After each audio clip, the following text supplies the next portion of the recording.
Assalamualaikum warahmatullahi wabarakatuh. Perkenalkan, nama saya di sini Indah Agustin Sunusia. Di sini saya akan menjelaskan tentang integrasi marketing komunikasi. Yang pertama di sini saya akan menjelaskan tentang IMC. Apa sih itu IMC? IMC itu adalah singkatan dari integrasi marketing komunikasi atau bisa disebut komunikasi pemasaran terpadu, merupakan suatu strategi pemasaran bagi bisnis untuk mengomunikasikan pesan yang sama di semua saluran pemasaran. Tujuannya adalah yang ingin dicapai oleh strategi IMC untuk mempengaruhi khalayak ramai dengan elemen promosinya sampai ke tingkat kognisi, efeksi, dan konasi. Elemen promosi yang digunakan biasanya terbagi menjadi dua, yaitu soft sell dan hard sell. Yang kedua ada evolusi IMC. Elemen tahun 1980-an banyak perusahaan mulai mengambil perspektif yang lebih luas dari komunikasi pemasaran dan menyadari perlunya integrasi yang lebih strategis dari alat promosi mereka.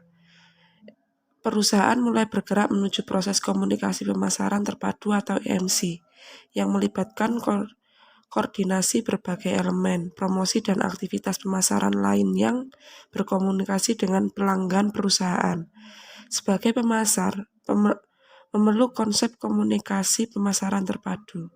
Mereka mulai bertanya biro iklan mereka untuk mengordinasikan penggunaan berbagai alat promosi daripada mengandalkan terutama pada iklan yang ada di media.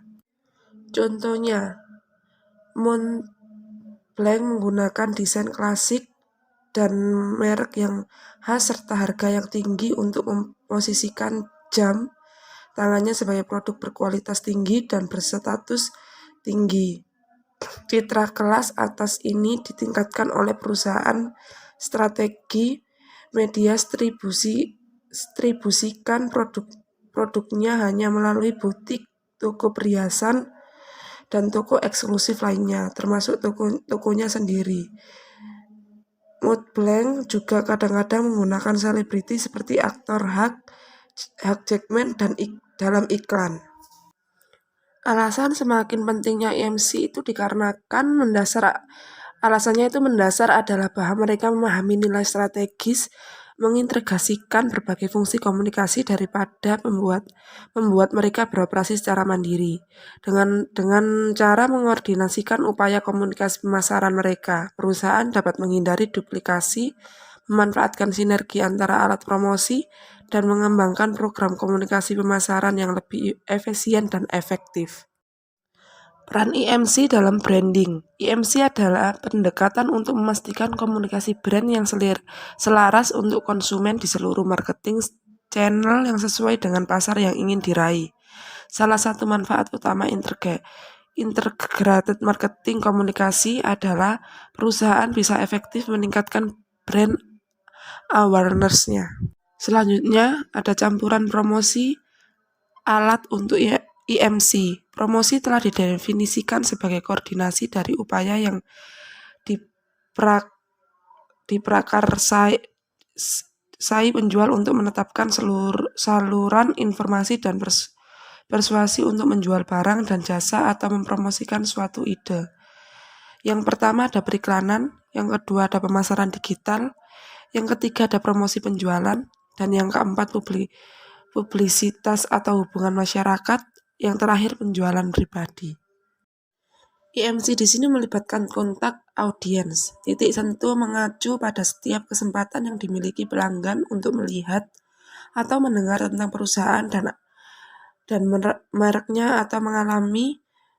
Dengan itu, kontak ini dapat berkisaran dari sekedar melihat atau mendengar iklan untuk suatu merek dan untuk benar-benar memiliki kesempatan menggunakan atau mengalami merek di toko retail atau berinteraksi dengan perusahaan selama transaksi penjualan atau pertemuan layanan. Selanjutnya ada media berbayar dimiliki dan diperoleh.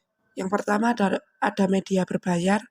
mengacu pada seluruh saluran yang dibayar pemasaran untuk memanfaatkan dan mencakup tradisional media periklanan seperti televisi, radio, media cetak, luar ruang, dan surat langsung, serta berbagai bentuk iklan digital seperti pencarian berbayar dan tampilan online dan video iklan.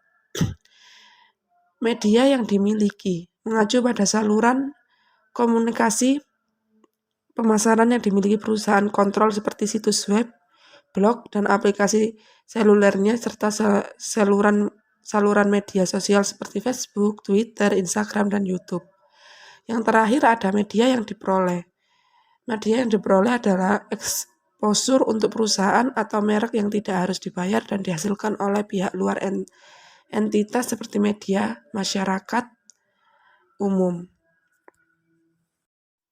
Proses perencanaan IMC. Di sini ada 4. Yang pertama analisis situasi program promosi.